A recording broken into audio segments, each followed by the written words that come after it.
शिवलिंग बाद में समझेंगे, पहले लिंग ही समझ लो। लिंग किसे कहते हैं? लिंग किसी के प्राइवेट पार्ट्स या किसी के जननांग को नहीं कहते हैं।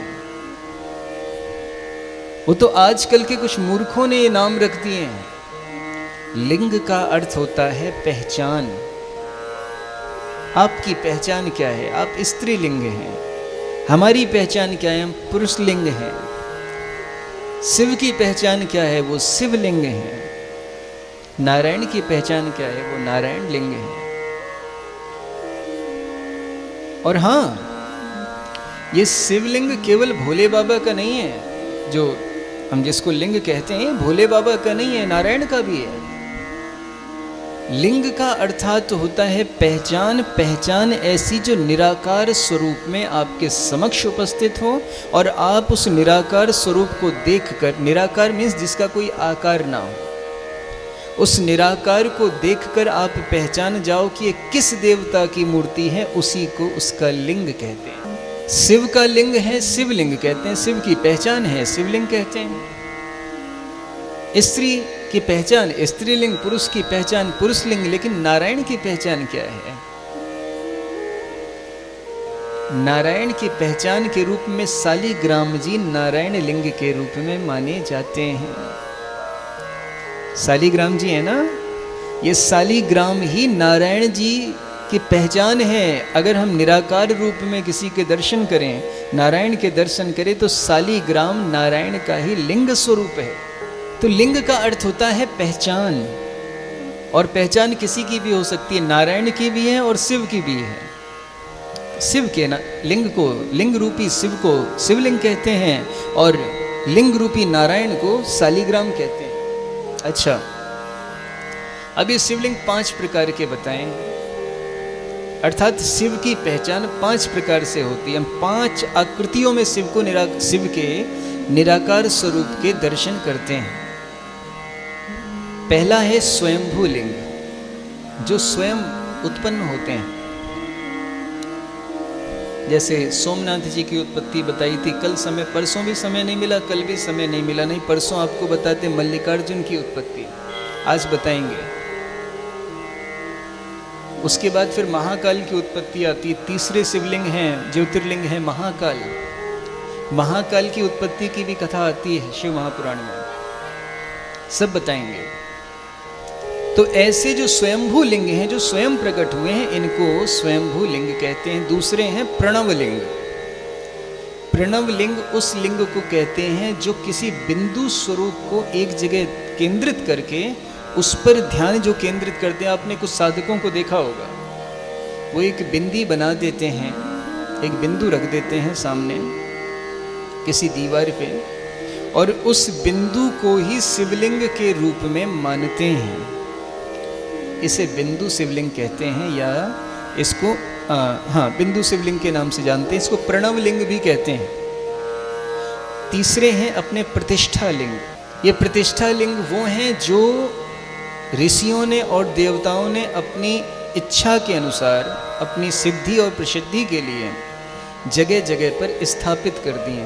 ये ज्योतिर्लिंगों से अलग हैं, जो आपको सामान्य रूप में मंदिर के दर्शन होते हैं। जो पुराने मंदिर हैं उनमें क्या होता है कि प्राचीन समय में किसी ऋषि ने उनको स्थापित किया, तो आज वो शिवलिंग के रूप में पूजे जाते हैं, उनको प्रतिष्ठा लिंग कहते हैं। एक होते हैं चरलिंग।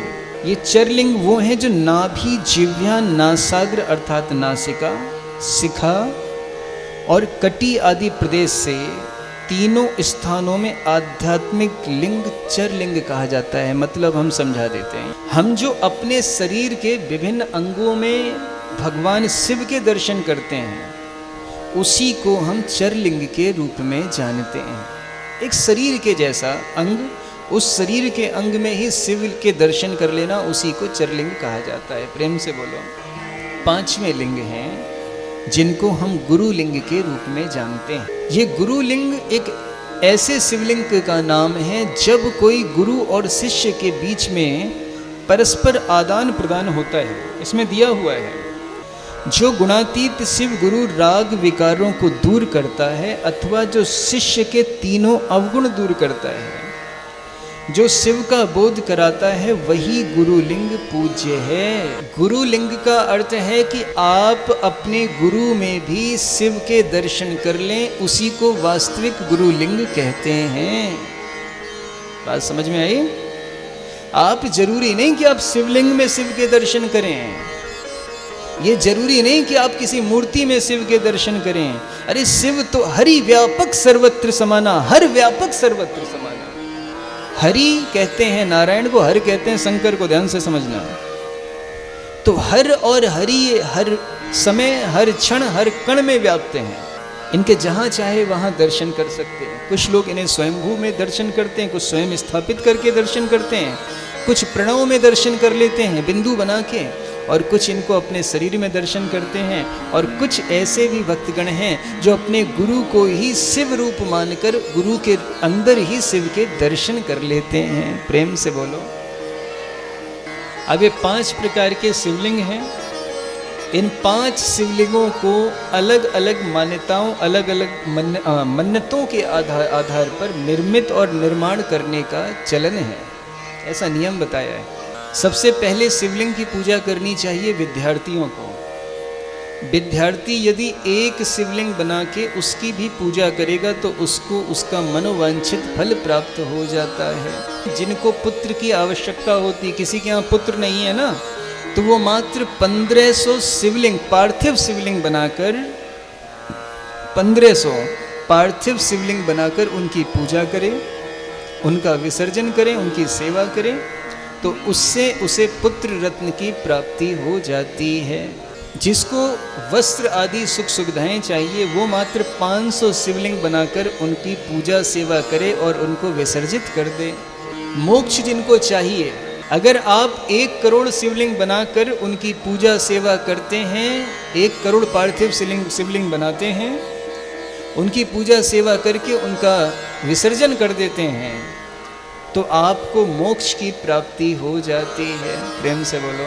जिनको अपनी जमीन जायदाद खरीदनी है, जिनको लगता है कि उनका घर ऐसा है जमीन नहीं मिल पा रही, उनको जमीन खरीदना चाहते हैं लेकिन व्यवस्था नहीं बन पा रही, तो ऐसे लोगों को 1000 शिवलिंग, पार्थिव शिवलिंग बना के उनकी पूजा करनी चाहिए। जिनको कोई मुकदमा आदि चल रहा हो और वो चाहते हैं कि कोर्ट किसे दया की प्राप्ति हो जाए, जो दया याचिका चाहते हैं वो 3000 शिवलिंग बनाकर उनकी पूजा करें, पार्थिव शिवलिंग बना के, ऐसे पार्थिव छोटे छोटे शिवलिंग बना के उनकी पूजा करें और उनकी सेवा करके उनको विसर्जित करें।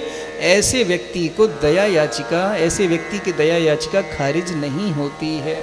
जिसको तीर्थ आदि का फल चाहिए वो 2000, जो सभी से सद्भाव चाहता हो वो मात्र 800 शिवलिंग, और इसके बाद अगर कोई वशीकरण करना चाहता हो किसी का, तो इसका भी साधन है। पति को वश में करना हो, पत्नी को वश में करना चाहता हो, तो इसके लिए सुंदर साधन है। वशीकरण की इच्छा वाले 800, किसी को मोहित करने की इच्छा हो तो 800। अगर किसी ने कुछ बंधन करवा दिया है आपके ऊपर, आपका व्यापार बांध दिया, आपका रोजगार बांध दिया, आपके यहाँ बीमारियां होने लगती हैं, तो 1500 पार्थिव शिवलिंग बनाइए, शिव महापुराण में सम्मिलित होइए, यजमान बनिए।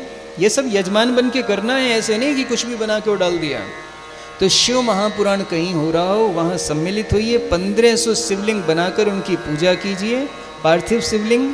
ऐसा करने से आपके समस्त बंधन कट जाते हैं। अगर आप सभी अपनी इच्छाओं को पूरी करना चाहते हैं तो 10,000 शिवलिंग, और अगर डाकनी, शाकनी, चोर भय ये सब है, 5 से 10,000 के बीच में अगर शिवलिंग आप बना के करते हैं तो डाकनी, शाकनी, जो पिशाचिनी जो कहते हैं ना, ऐसे बंधन और ऐसे मारक जैसे तत्व भी शिवलिंग की पूजा करने से दूर हो जाते हैं। प्रेम से बोलो।